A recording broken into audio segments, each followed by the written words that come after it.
Bonjour, vous êtes de retour à Entre nous sur les ondes de TV Rogers. Et oui, c'est la Journée internationale de la francophonie. Et nous avons passé toute l'heure jusqu'à date à parler de l'importance de la francophonie. Nous continuons encore en ce moment avec M. Benoît Lepape du Conseil de la coopération de l'Ontario. Bonjour. Bonjour. Bon, écoutez, comme j'ai fait avec les autres invités, parlez-nous un tout petit peu de votre coopération et de ce que vous faites de votre mandat. Oui. Alors, le Conseil de la coopération de l'Ontario, c'est un organisme à but non lucratif qui existe depuis 1964, donc un peu plus de 50 ans. Wow. Ce qu'on fait, en fait, c'est le développement des entreprises à but non lucratif et des coopératives francophones en Ontario. Notre bureau mère, si on veut, où je travaille, est situé à Ottawa, mais on a aussi un bureau à Sudbury et un nouveau bureau depuis à peu près 2 ans à Toronto. L'idée est de desservir toute la province francophone. À Ottawa, ça peut sembler naturel. À Sudbury aussi, parce qu'il y a historiquement beaucoup de francophones dans cette région-là, Sudbury, c'est tout ça. Puis à Toronto, la raison pour qu'on a ouvert un nouveau bureau, c'est parce qu'il y a beaucoup d'immigration francophone. Si on veut que ces gens-là... Puis on sait que l'immigration, en fait, l'intégration se fait surtout par l'emploi. Donc, on essaie de récupérer ces gens-là pour qu'ils se créent leurs propres emplois, gardent leurs emplois en français et gardent leur culture. Donc, leur faire vivre la francophonie et solidifier nos communautés. Alors, ça doit être vraiment spécial pour les gens qui arrivent à Toronto, de savoir qu'ils peuvent se tourner envers votre coopérative, puis vraiment se sentir comme s'ils n'ont pas tout perdu, là, parce qu'ils viennent d'un endroit peut-être francophone, et là, maintenant, ils ont trouvé quelque chose avec quoi s'accrocher. Bien, exact. En fait, depuis qu'on a ouvert le bureau à Toronto, on a plus de 50 projets déjà de coopératives qui ont démarré. Puis, c'est aussi une solidarité internationale. On parle de solidarité de la francophonie internationale. Oui. On est impliqué partout en province, mais on a aussi des activités. Quelques années, on a envoyé une délégation en Haïti. Mon collègue de Toronto a été au Japon aussi représenter les francophones. Moi, j'ai été en Colombie. Donc, on essaye de représenter la francophonie partout et surtout le mouvement coopératif, qui est un mouvement international. Super. Bon, il y a plein de choses qui se passent, là. On s'est parlé tout à l'heure avant l'émission, là. Allons-y un tout petit peu. Et vous avez des... par rapport aux jeunes, vous avez des camps d'entrepreneuriat. Hey, je vais avoir la misère. Merci. Entrepreneuriat. Merci. Oui, ben en fait, oui, c'est l'École des jeunes créateurs coopératifs de l'Ontario.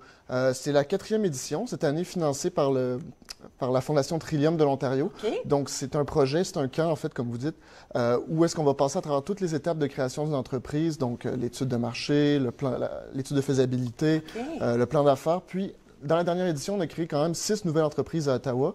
On essaie d'avoir les mêmes résultats cette année. Donc, on est encore en train de recruter des gens. Ça a déjà commencé ces activités, mais on essaie d'avoir encore plus de monde. Quand on dit les jeunes, vous parlez de les gens... 18 à 35 ans. Parfait. Puis, c'est important de noter que c'est gratuit et qu'on a même embauché 20 conférenciers de tout l'Ontario français qui vont venir donner leur expertise, vraiment des entrepreneurs puis des gens du milieu qui sont hyper connaissants. Donc, à tout prix, là, encourager les gens à venir sur notre site pour s'inscrire. Pour voir ces choses-là. OK. Il y a aussi des programmes de subvention, n'est-ce pas? Oui, en fait, on a 2 programmes de subvention principaux. Le premier est le programme Les bons impacts sociaux de l'Ontario. C'est un programme qui permet en fait à des gens qui n'ont pas forcément les moyens d'aller chercher nos services. Parce que la plupart de nos services sont gratuits, l'expertise conseil, tout ça. Okay. Mais si on veut qu'on se penche plus précisément sur un projet, par exemple, aider à la rédaction d'un plan d'affaires, il va falloir qu'on charge. Par contre, on a trouvé un mécanisme qui fait que le gouvernement de l'Ontario va nous payer pour 30 heures de travail ou à peu près 3 000 $ pour travailler avec ces gens-là. Wow. Donc, ça permet aux gens d'accéder à notre expertise gratuitement. Aussi, le programme Entreprise sociale Ontario qui permet d'aller chercher 56 000 $ de subventions. C'est un programme qui est mixte. Donc, c'est un partenariat avec Desjardins. On peut aller chercher jusqu'à 40 000 $ en prêt avec des taux avantageux pour le démarrage d'entreprise et 16 000 $ qui est une subvention, donc qui n'a pas à être remboursée. C'est un processus qui est assez simple, c'est très accessible. Tout ce qu'on doit démontrer, c'est qu'il y a une création d'emplois pour des francophones dans une coopérative ou une entreprise sociale. Donc, c'est vraiment une subvention qui se veut un levier pour l'entrepreneuriat social puis la création d'emplois. Puis ça, une fois de plus, c'est disponible partout en province. Wow, extraordinaire. Ensuite, il y a Jeunesse Canada au travail. Oui, en fait, ça, c'est un projet... on est sous-traité par Patrimoine Canada. Oui. L'idée est de fournir des employés de qualité aux entreprises. Donc, on subventionne le salaire et de faire voyager les jeunes Canadiens. Donc, il y a aussi l'élément de la dualité linguistique canadienne. On veut que les jeunes qui sont naturellement anglophones aillent travailler dans des entreprises francophones et inversement. L'élément... Un peu comme un échange, plus ou moins? Plus ou moins, oui, c'est ça. Donc, nous, ce qu'on fait, on va jumeler les entreprises avec les jeunes, puis on va payer le déplacement du jeune qui va venir travailler pendant l'été. Okay. C'est vraiment des belles expériences. Puis, ça permet aussi aux entreprises de grandir, parce qu'on leur fournit quand même de la main-d'œuvre qui est subventionnée. Donc, la main-d'œuvre de qualité, puis une expérience pour l'été pour les jeunes qui est super enrichissante. Alors, ça, c'est un programme. Ces échanges-là, ça se passe l'été. Surtout l'été. Il y a quelques postes d'automne aussi, mais c'est principalement l'été. Il y a encore il y aura possibilité de s'inscrire. Donc, une fois de plus, vous pouvez aller sur notre site Internet. Oui, alors le site web, je devrais dire, c'est cco.coop. Oui, exact. C'est donc point .coop. Point coop, exactement. OK, extraordinaire. Alors, si les jeunes veulent essayer d'avoir ça dans le programme Jeunesse Canada au travail, il n'est pas trop tard. Non, exactement. Puis aussi, les entreprises peuvent s'enregistrer pour avoir accès à ces subventions-là. Pour une entreprise à but non lucratif, on peut payer pratiquement l'entièreté du salaire. Pour les entreprises privées, ça va tourner autour de 50 % OK, extraordinaire. OK, là, il y a le 150e, vous avez dit qu'il y a un projet, le Jeunes coopérants du Canada. Oui, en fait, c'est ça. Le mouvement coopératif est un mouvement, comme je disais, international, mais c'est aussi un des pays où c'est le plus fort, c'est au Canada.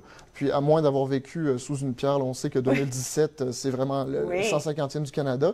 Donc, ce qu'on a voulu avec ce projet-là, qui est un partenariat avec CMC, qui est une fédération de tous les organismes de notre genre. En fait, il y a un organisme un peu comme nous dans chacune des provinces canadiennes. C'est de trouver des témoignages de jeunes coopérants, donc soit des administrateurs ou des membres de coopératives qui voudraient témoigner de qu'est-ce que les coopératives ont changé dans leur vie, puis comment est-ce qu'ils s'insèrent dans ce mouvement-là. Donc, des témoignages, ça va être filmé, puis on va aussi écrire des profils, en fait, d'individus. Okay. Ça va culminer, en fait, dans la création d'un livre avec des témoignages qui va être, publié, puis aussi garder Archives Canada comme pour garder la pérennité du mouvement coopératif. Puis ça va être diffusé tout au courant de l'année dans les mouvements là, de CMC, du CCO, puis aussi de OnCoop. Extraordinaire. Il y a plein de choses à voir. Alors, j'invite tous les gens à aller au cco.coop pour aller voir tout ce qui se passe, tout ce qu'on a parlé aujourd'hui, les initiatives et les projets qui se passent pour les jeunes dans la région. J'oserais même pas dire le mot, là, entrepreneuriat. C'est comme régional tout à l'heure. Ça n'arrive pas à me tenir dans la tête. Merci beaucoup, Benoît, d'avoir été avec nous. Oui. Nous allons prendre une toute petite pause maintenant. À notre tour, Doris Lamontagne, membre de Bravo, sera ici pour nous parler de Bravo. Nous serons de retour dans un moment.